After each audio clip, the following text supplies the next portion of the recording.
क्या घटनाक्रम हुआ है सर कॉलेज में? अब आज तो एक तो सबसे बड़ी परीक्षा थी, कंपलसरी पेपर था बीए, बीएससी, बीकॉम के। तो सभी बच्चे आए थे, परीक्षा अपना दे रहे थे। 11 बजे से उनका लगभग 12:30 बजे तक परीक्षा थी। उसके बाद आज और कक्षाएं स्थगित थी। एग्रीकल्चर की कक्षाएं और बीएड और एमएड की कक्षाएं आज पठन पाठन स्थगित था, क्योंकि बड़ी परीक्षा होने के कारण से लगभग 4000 लड़कों का कुछ सेंटर भी बाहर से आ गया है बीसीए का। तो इन सब के परिस्थिति में आज शिक्षण कार्य स्थगित था। लेकिन बाद में हमारे यहाँ स्कॉलरशिप का इस समय फॉर्म का वेरिफिकेशन और उसके साथ साथ अटेंडेंस का एक फॉर्म होता है कि कितना % लड़का अटेंडेंस 75% था कि नहीं। उस फॉर्म के लिए वहाँ पे लाइन में खड़े थे बच्चे। तो हर बच्चों में रहता है कि ईगो की बात थी कि लाइन से एक क्यू में खड़े थे। क्यू में खड़े होने के बाद भी जो पीछे के बच्चे हैं आगे वाले बच्चे को कहने लगे कि हटो जल्दी से, हटो जल्दी से। तो जब उसको फॉर्म मिल जाएगा तभी हटेगा। उसी में पीछे का लड़का उसको थोड़ा सा कहा कि भाई हट जाओ, फिर हम देख लेते हैं। तो उसके बाद उसने जैसा कि बताया कि नीचे आया तो उसके साथ अब कुछ दुर्व्यवहार किया और हो सकता है धक्का मुक्की दिया। और उसके बाद अब और उसको थोड़ा सा चोट भी आई है, क्योंकि लगता है कोई वैसे या तो किसी गाड़ी के चाबी से या हाथ में कुछ पहना रहा होगा, उसी से लगता है। अब जो भी हो, अब उसको पुलिस तफ्तीश करेगी कि किस चीज़ से चोट लगी है उस दूसरे बच्चे को, जिसको 2-3 लड़के, और वो ट्रेस करना पुलिस का काम है। पुलिस वाले अपना उसको ट्रेस कर रहे हैं। सीसी फुटेज से वो चेक करने के बाद अपना जो होगा अपना देखेंगे। दोनों बच्चे क्या कॉलेज के?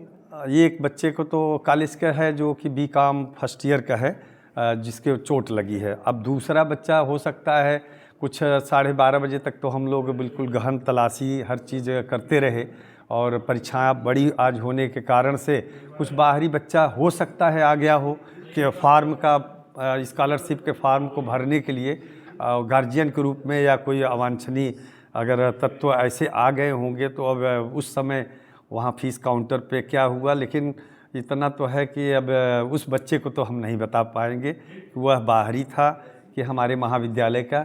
अब यह जांच का विषय है और जांच में क्लियर हो जाएगा, क्योंकि उसका चेहरा तो सीसी फुटेज से चेक होने के बाद और वो पुलिस कार्रवाई कर रही है, और उसके बाद जैसा होगा फिर आप लोगों को बता दिया जाएगा। अभी तो ऐसा कुछ नहीं है, केवल चोट उसको अनावश्यक कोई कहे कि किस चीज़ से मारा, इससे मारा, उससे मारा, तो ऐसा कुछ नहीं है।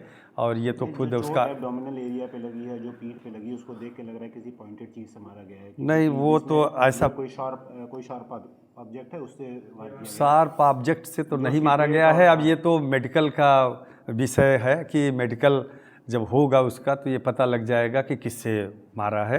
हाथ से जो लिया हो, कभी कभी रिंग भी पहने रहते हैं, कभी चुल्ला भी हाथ में रहता है। तो हर तरह के छात्र हैं। अब किसी को हम इतना सघन तलाशी ली जाती है, उसके बावजूद भी अगर कोई आके इस तरह से अराजकता करे तो अब उसको तो हम संस्कार एक दिन में संस्कारित नहीं बना देंगे। ये सब तो घर से होता है।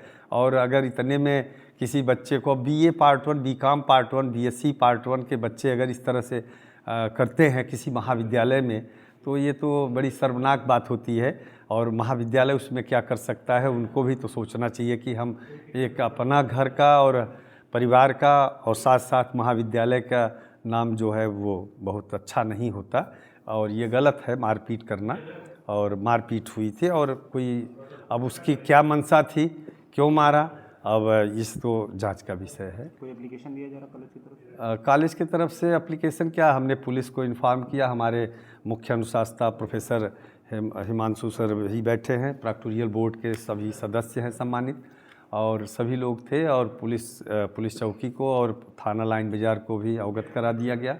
वो लोग आए, सीसी फुटेज से उसका चेक किए और उसके लिए हैं और फिगर, और उस फिगर से अब पता लग जाएगा कि वो बच्चा है कौन जो मारा है। और मारने वाले को हम नहीं बता सकते कि हमारे छात्र है कि नहीं, क्योंकि जो मारा गया है उसके पास आइडेंटिटी कार्ड है और वह बोनाफाइड स्टूडेंट है। वह स्कॉलरशिप से संबंधित पत्रजात को काउंटर से ले रहा था और काउंटर पे लाइन में वो पहले था, वो ले रहा था, बाद वाला लड़का जो था उसको असाल्ट किया। अब वो नीचे आके इधर उधर मारा 2-3 लड़कों के साथ मिल कर के। अब क्या हुआ उसके बाद तो वही बच्चा बता सकता है जिसको चोट लगी है। ये सर जो आरोपी छात्र है, जो फाइंडिंग होगी कि आरोपी है, वो यहाँ का स्टूडेंट होता है तो उसको क्या खिलाफ क्या कार्रवाई? तो उसको एक्शन लेंगे, उसका एक्सपल्सन करेंगे। ऐसा है सर कि कोई भी कार्रवाई करने के पहले अगर ऐसी बातों को हमको no excuse, no tolerance, zero tolerance पे हम चाहते हैं कि हमारे महाविद्यालय का कार्य हो, और होता भी हो रहा है। ऐसा नहीं है कि एक दिन में कोई चीज़ होता है, लेकिन ठीक है, अराजकता हर जगह होती है। अगर ऐसे लोग को हम पनपने देंगे तो फिर महाविद्यालय तो चल चुका और चला चुके हैं। गेट चारों तरफ से बंद था, उसके बाद कैसे वो भाग गए? मारपीट करके? नहीं, मारपीट करके भाग नहीं गए। वो हमारे प्रैक्टोरियल बोर्ड के प्रोफेसर वहाँ पे हरिओम त्रिपाठी जी थे, दोनों बच्चे भाग गए बाहर। अगर जो पहला जो मारा गया वो मारे, अगर वो पकड़ लिया होता और चिल्लाया होता तो हो सकता है उसको पकड़ा जा सकता था। भाग नहीं गए, गेट पे हो सकता है कि कुछ गया होगा, धीरे धीरे निकल गया। एक ही गेट से एंट्री है हमारे यहाँ जब कॉलेज आवर में, और कॉलेज आवर में एक ही गेट से एंट्री होने के बावजूद भी अगर कोई लड़का, क्योंकि आज बताए ना कि बड़ी परीक्षा होने के कारण से उसी समय परीक्षा छूटी है और लगभग 4000 लड़कों की परीक्षा छूटेगी, तो आप जान ही रहे हैं कि वो तो ऐसा है नहीं कि किसी कतार में चल रहे हैं और 50 कमरे में परीक्षा हो रही है। तो इस तरह से 50 कमरे में परीक्षा होने के कारण से कोई किधर से लड़का आया, कोई किधर से आया, उसी में मिक्सअप हो गए। ऐसा नहीं कोई उद्देश्य था कि हम